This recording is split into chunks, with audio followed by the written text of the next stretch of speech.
BBOR Black Box Online Radio, coming to you from West Virginia. BlackBoxNed88 on Instagram for the bonus podcast. And just a quick reminder, every Monday is Zodiac Mondays. Wednesday is an Ask Me Anything. That's an AMA, so please drop your questions below for things that you would like discussed here on the show. And Friday is an Anything Goes. Any subject is fair game, mostly talking about true crime, serial killers, the Zodiac Killer, but any subject is welcome. All right, so please share some ideas in the comment section about what you would like to hear about on this channel, and let's get started. Okay, hello everybody. Today is Friday. Time for the Anything Goes segment. This is the day when any subject is fair game. But first, before we begin, I would just like to remind you guys that you can download the show for free. That is the audio version, pure podcast at LaunchPad 1, and you can always visit Amazon.com to get a copy of the book Killer on a White Horse by me, Ned DeHaan, and the Teespring page. Have a look at some of the merchandise, and of course, just simply like and subscribe. First, I would like to give a shout out to Mr. JSV650, who says, "Good morning, Ned. Would you consider doing a series or an episode on the Gardner art heist sometime? I think you would find it interesting. The episode you did on my previous request, The Ghost of Highway 20, was really good. I enjoyed it. Thank you." And yes, the Ghost of Highway 20 episode is already out. That was on the serial killer John Arthur Ackroyd and some of the crimes that he committed, even though he was only convicted of one murder, the murder of Kay Turner.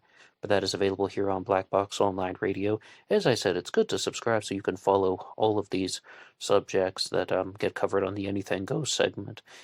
Not only serial killers, but other aspects of the true crime world, which we will be discussing today. So, I was originally planning on devoting the entire episode to just one subject, but I had a lot of ideas just going back and forth, and there were some things that I wanted to talk about all at once. So I'm going to begin by talking about the Isabella Stewart Gardner art heist that Mr. JSV650 has requested, and then I'll go on to some other material. But as you see, this is one that was requested by one of the listeners, so if there's anything that you would like covered on the channel, you can put your idea down in the comment section below. Maybe it will be featured, whether it's about true crime or any other subject. But there's also a comment from Walter here who says, "Hey dude, I follow a mafia cat named Bobby Louisi. He knows people who may have known something about the Gardner heist. Check out his channel." The mafia, organized crime, these elements are going to be very influential on the Gardner art heist. I first learned about the art heist at the Isabella Stewart Gardner Museum when I was a kid, and one of the reasons why I wanted to talk about this subject after Mr. JSV requested it was I did a recent episode when I was mentioning a couple things about Dutch Schultz and how he possibly buried some of his findings from organized crime. By findings, I mean his wealth. Yeah, he buried a large amount of his wealth in the Catskill Mountains, and treasure hunters are looking for these findings, as I just call them. No, but it's a variant of buried treasure, except it came from a mobster rather than a pirate. But it is even possibly just a legend. But I learned about both of these stories, the Gardner art heist and Dutch Schultz and his Catskill treasure, from this program that was on Fox 5 when I was growing up. It was like this limited series that talked about unsolved mysteries, but it had some other title, and many of them offered rewards. Like, it was trying to do a new spin on the unsolved mysteries thing under a different name. I don't even remember the name of it. It's been like 25 years. But it was about mysteries that had some type of financial connection that you could gain from it, such as encountering Dutch Schultz's treasure or obtaining the reward for solving the mystery of the Isabella Stewart Gardner art heist. The Gardner art heist was the biggest art theft in history, and even here on their website for the Isabella Stewart Gardner Museum, which is called gardnermuseum.org, they also point out that not only was it the biggest art heist ever, because of the value of the art that was stolen, to the tune of $300 million at the time, it was the biggest property theft, period, in the history of the world. We're talking in the history of the entire planet Earth. And this has occurred in Massachusetts. I've actually been to the Isabella Stewart Gardner Museum once, and it was kind of a rough experience because none of the pieces of artwork had any labels on them. Instead, they gave you this little booklet and you had to follow along, except it wasn't a real booklet. It was just some, laminated pages that were held together with a hook. So it was kind of a confusing presentation for such valuable art, but I'm over on their website now, and I will have a quick introduction. In the early hours of March 18th, a vehicle pulled up near the side entrance of the Isabella Stewart Gardner Museum. Two men in police uniforms pushed the museum buzzer and stated that they were responding to a disturbance and requested to be let in. The guard on duty broke protocol and allowed them through the employee entrance. At the fake officer's request, he stepped away from the watch desk. He and the second security guard were handcuffed and tied up in the basement of the museum. The thieves departed with 13 of the Gardner's works 81 minutes later. And it's just that simple. These two guys that were dressed as police officers made off with these 13 pieces of art, and as I said, was valued at $300 million. And when I was watching this on the television as a kid, they talked about how if you can solve this mystery, provide the information that is going to lead to the return of these pieces of art and get the individuals involved convicted, there was a $5 million reward. And I remember thinking, $5 million for $300 million worth of art? Well, that's just lame. I mean, better off just keeping it. That reminded me of Homer Simpson saying, "Hey, if you bring me the donuts, I'll let you have one." I was like, pfft. But anyway, okay, I get it. They're just trying to encourage people to do something in the name of goodness, not only for monetary value. But I also remember that there was a particular Rembrandt painting that had been stolen, and it was the first time that I had ever seen it. And it was just something that always stayed with me. I was like, wow, that just looks simply amazing. And it was called Christ in the Storm on the Sea of Galilee. And it stood out in my memory because it was just such a vivid yet yet brilliant painting, and I really didn't know anything about Rembrandt at the time. I'm still not even an art expert, but that was one painting that really captured my attention. It also amazed me that the people were tied up and handcuffed, and they only had these two guards. I've read in one source years ago that they were actually college students who were working their part-time job, and I think you can get the idea that it seems like absolutely nothing bad ever happened at the Isabella Stewart Gardner Museum. Absolutely no type of problem like this had ever happened in the past. So they let their guard down. They thought that there was going to be some type of brief conversation with law enforcement. I also remember reading years ago, and I wish I could cite the source, but it's been maybe 10 years ago I used to read up on this, and it said that the police officers, upon closer inspection, were wearing all kinds of fake disguises, like prosthetic pieces around their face, not just like a fake mustache, but even heavily accented makeup to the point where it may have actually been prosthetic things, like there's maybe a piece of plastic on the cheeks or something that's really covered in intense makeup, but I'm just going off of memory on that. And when I was a kid, the artwork that had been stolen was valued at $300 million. Now, according to Insider.com, it is valued at $500 million. As I said, the biggest property theft, period. Another thing that I thought was rather perplexing as I was learning about it was, all right, I get that the art has value in a conventional and legal business transaction, but how exactly would art have value on the black market? I mean, how would people be able to steal this and claim the full $300 million or $500 million value? Well, it turns out, much as Walter said, that there is a connection to organized crime with all of this, and the Boston Mafia may have played a very large role in it. One theory is that some of the artwork was given as gifts among members of the organized crime circles, or simply that it was traded throughout the crime markets. But the Isabella Stewart Gardner Museum has posted a new reward, more than the $5 million that I talked about, and I'll just read their post here. The museum is offering a $10 million reward for information leading to the recovery of the stolen works. The 1990 theft of 13 works from the art rooms of the Isabella Stewart Gardner Museum collection remains unsolved. Although the museum's commitment to resolving the crime has never diminished since its occurrence 31 years ago, the museum and the FBI and the U.S. Attorney's Office are still seeking viable leads that could result in the safe return of art. The museum is offering a $10 million reward for information leading directly to the safe return of these stolen works. A share of the reward it will be offered in exchange for information leading to the restitution of any portion of the works. A separate reward of $100,000 is being offered for the return of a Napoleonic eagle.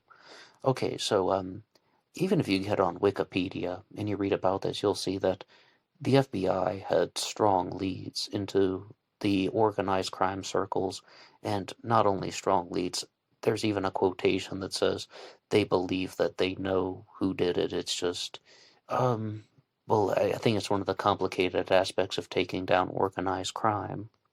But I said in this segment that I wanted to talk about several different subjects that were connected to both the art world and the crime world. Frequently on this channel I put up two paintings from the artist Salvador Dali. And it's because I learned about this stuff from you guys in the comment section. First, people were asking me, what do you think about the connections to the Zodiac Killer mystery and Dali Day? Dali Day is the idea that if you divide our calendar into months of 28 days, you know how we have 30 or 31 days in a month with the exception of February? If you divide our calendar into months of 28 days, there will be some days that are left over, and these are Dali days, named for Salvador Dali and surrealist art. So there is these are the days that are when the CIA allegedly commits crimes and tries to blame it on the occult. And the two paintings that I put up from Salvador Dali are The Persistence of Memory and The Crucifixion. I was just listening to a lecture about science or something like that once. I think it was in 2012. And the presenter was talking about the painting The Crucifixion by Salvador Dali and saying that it featured an unfolded tesseract. And the tesseract is a four-dimensional shape, and the presenter was like, the only time you'll ever see an unfolded tesseract is in a science textbook or in the painting The Crucifixion by Salvador Dali. I do think Dali was a brilliant individual, even if the CIA did hijack his surrealist thinking. The other one was The Persistence of Memory, which is perhaps Salvador Dali's most famous painting, although that is arguable.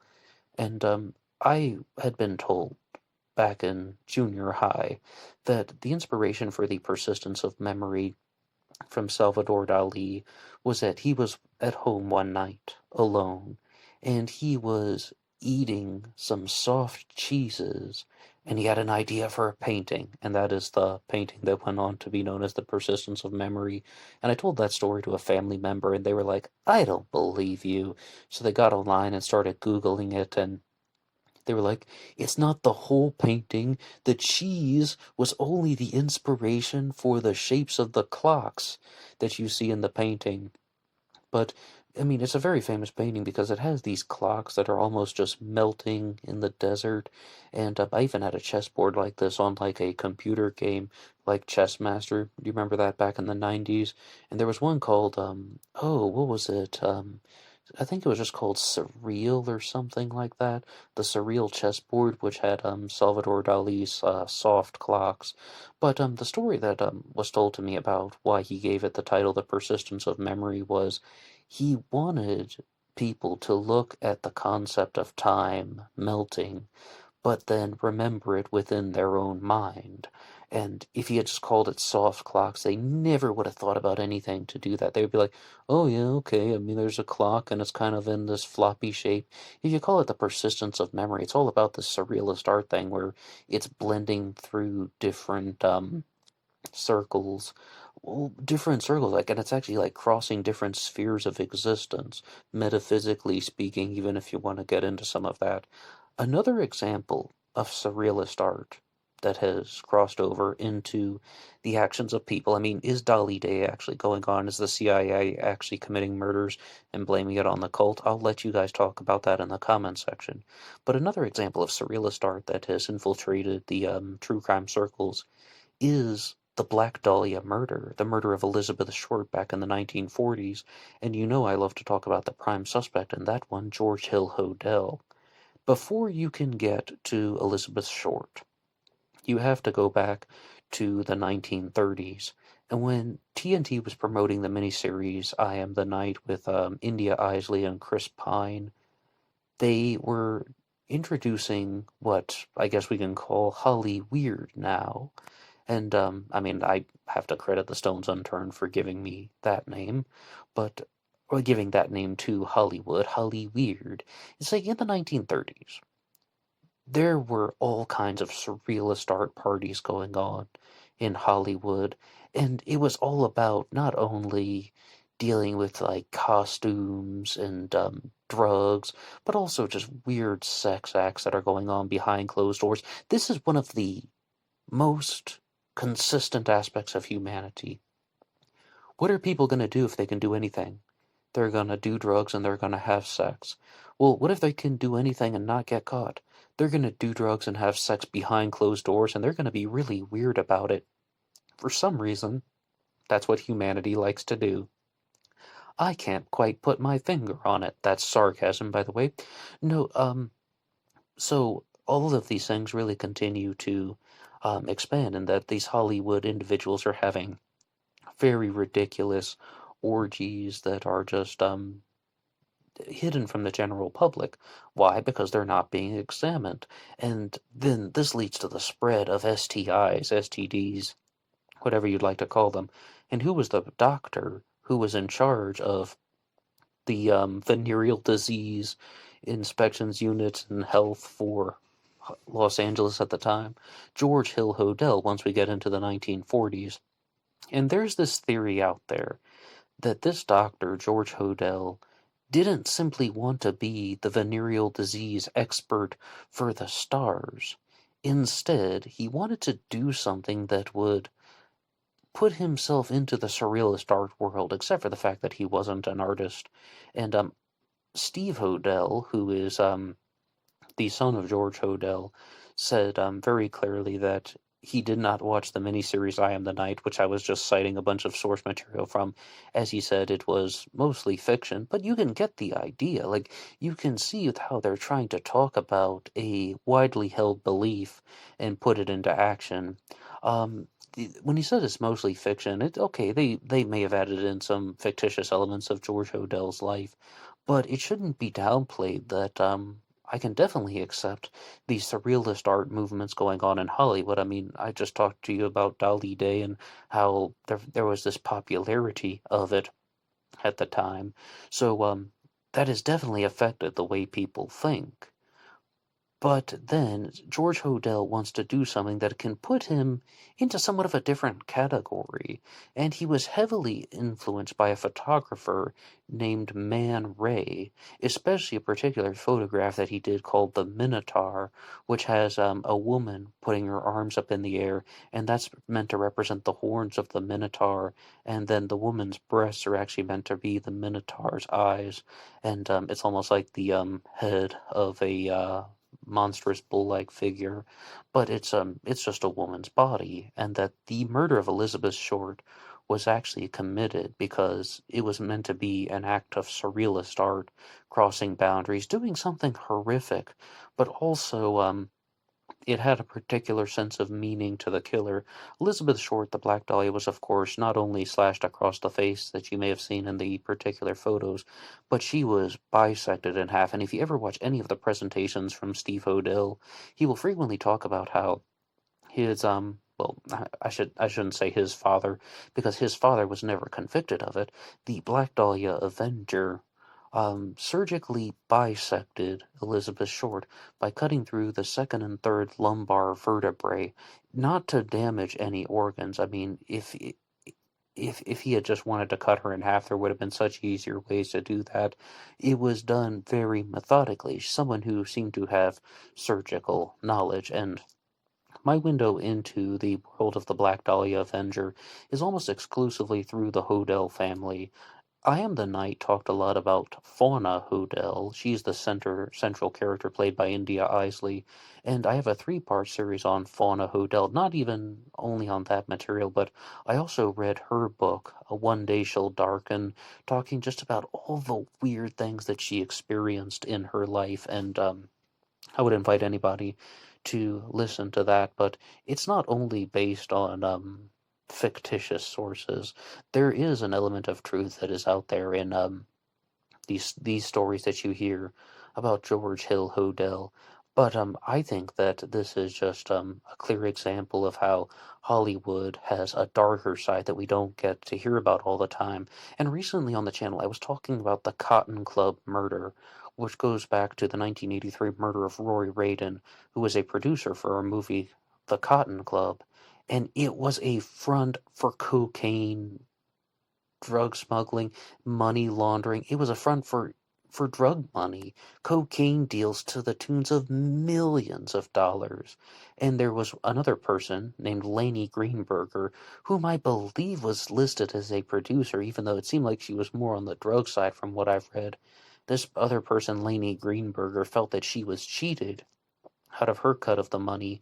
So then she wanted to get revenge on this guy, Roy Radin, for cheating her, so she enlisted the services of contract killers, and Bill Menser and Alex Marty murdered Roy Radin. They shot him 13 times, they put an explosive in his mouth, and Bill Menser was ultimately convicted of that, but not only for the murder of Roy Radin, he was also convicted for the 1984 murder of June Mincher Mack, along with Arthur Michael Pascal, who would actually be testifying against Bill Menser, and then years later in 1991, Arthur Michael Pascal was learned to have been the person who orchestrated that murder. So you have black markets, you have criminal underworld actions, you have Hollywood serving as a front for the drug trade. Is that not outrageous enough for the media to latch on? No, they're not going to talk about it. And I think there's a big reason why you don't hear too many stories about that on the evening news. It's not really too far. Like, it's a stone's throw away from television to Hollywood. And why would television want to take down another aspect of the media and just be like, well, I'm sure they would expose all the secrets of the television world and such, or the media elites are all on the same side. I think you can see where I'm going with that. And we are now into the month of September. And on the first day of every month, there is a podcast called Crime After Crime that puts out a new episode. I talk about this one from time to time, crime after crime. I didn't even think about that. That's kind of cool. But it's hosted by Daniel Howland and John Lorden, who are YouTubers who have been a big influence on me, and not only wanting to make YouTube videos, but just the way that I think about the true crime world. And when I did the episode where I listed off my top 5 true crime podcasts, I said Crime After Crime was number 1 because I had never heard a podcast like it before. And it's all about telling stories. It's about who can tell the best true crime story. And you get to vote on Twitter and on their website.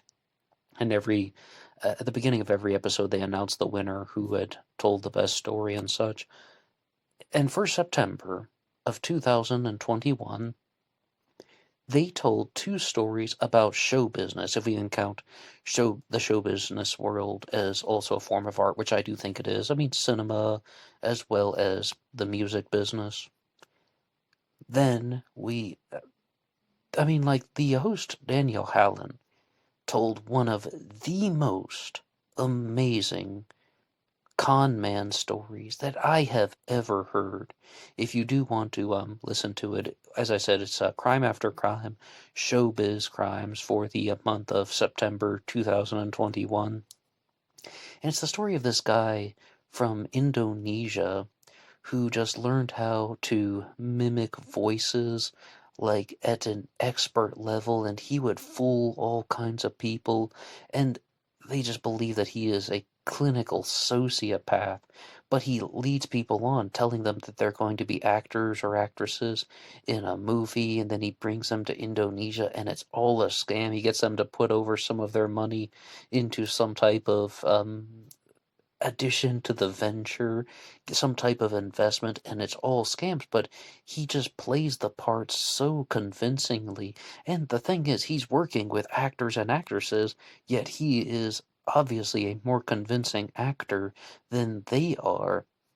But I had never heard of anything like this. I mean, he even duped Enrique Iglesias. He was even trying to impersonate Kate Blanchett, and it really is quite shocking, though, like the lengths that people will go to.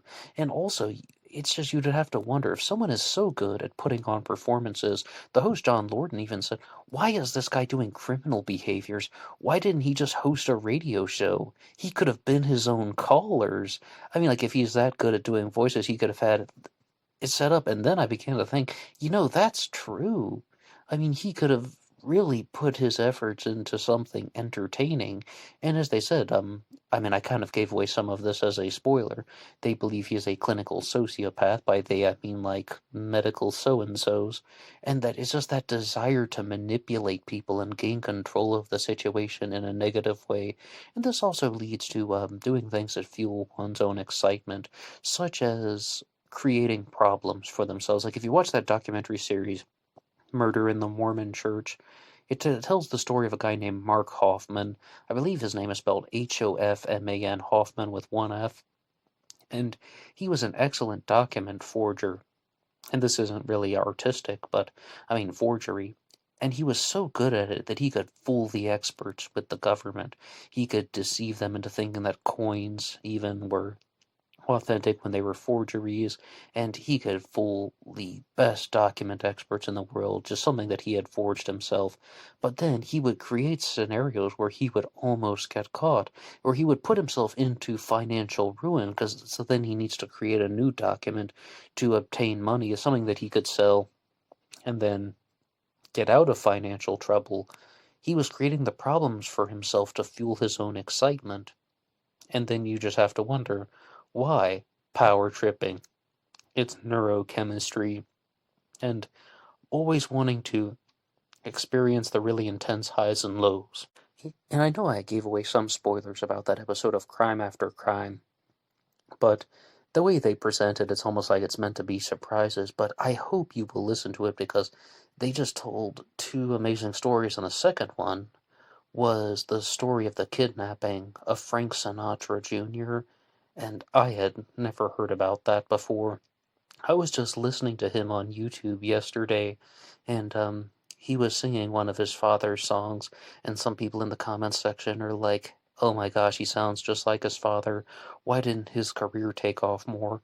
Well, Frank Sinatra Jr. would have thought that was a good question too. I mean, he was fully aware that his career didn't take off the way his father's did, but he was kidnapped at the age of 19. He was held for ransom, and they didn't have cell phones at the time, so, well, I won't even give away all of the spoilers of that because I want you to listen to this Crime After Crime episode.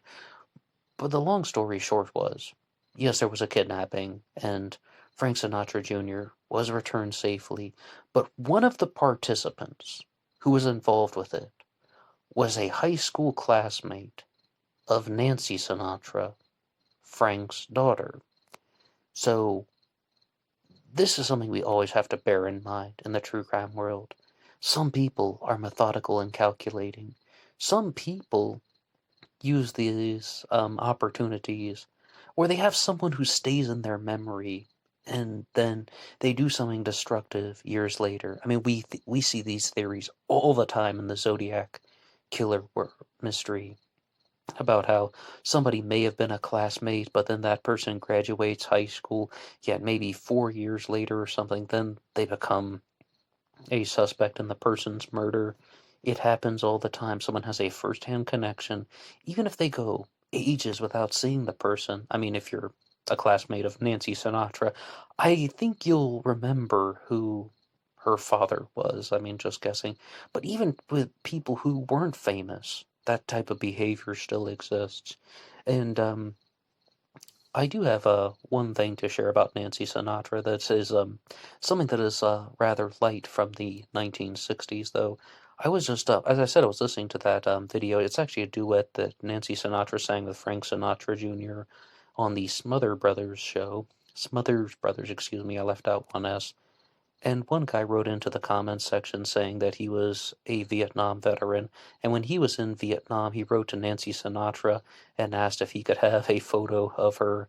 And she sent him a photo of her in a white bikini, and he was just like, it kept me through the war. It kept me alive during Vietnam. And I was like, okay, there's a lot of evil that happened in the 1960s. The Zodiac Killer, the Manson family, Ted Kennedy and Chappaquiddick, and I'll tell you the secrets of that one in a different episode because there's a dark side to that that hasn't been broadcast too frequently. I mean, some people know about it. Yeah, there's a lot of nasty stuff that's going on in the 1960s, but music was one thing that people really looked to as a saving grace and so on.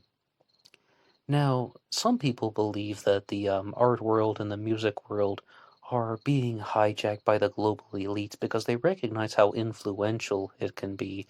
And look at how music and culture changed in the 1960s. Look how television and film changed in the 1960s. Look at all of these hippies and slippies who were going around in the 1960s. Some people think that oligarchs are very real. I happen to be one of them. But some people think that oligarchs are real, and they actually just kind of sit around in boardrooms calculating how can we preserve our power.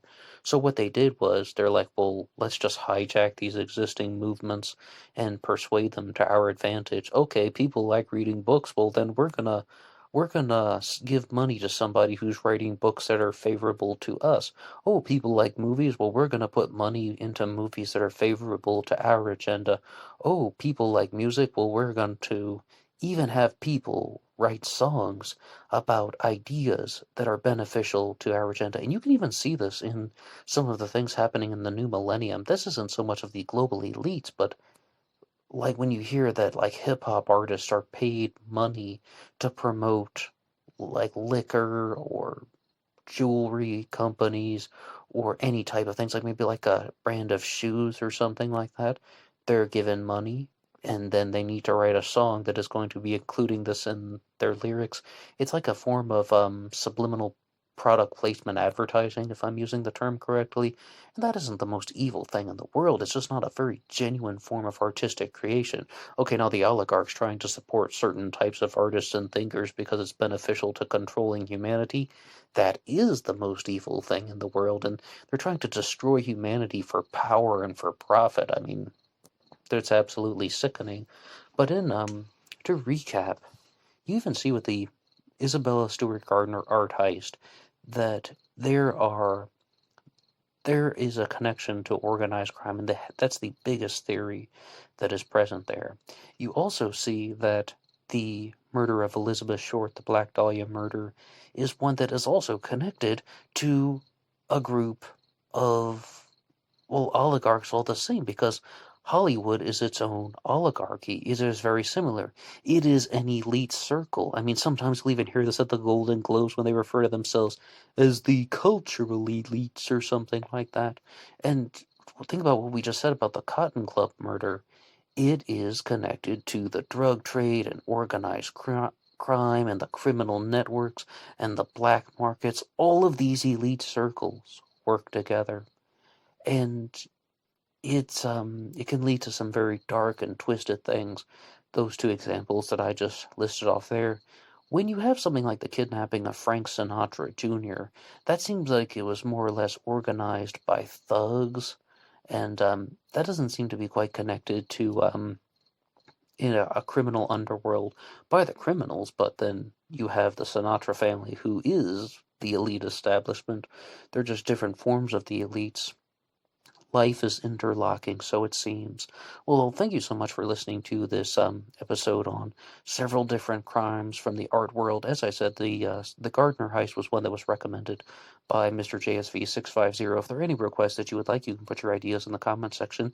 You can also write me at BlackBoxOnlineRadio at AOL.com. Anybody can write the show there, share anything that you want.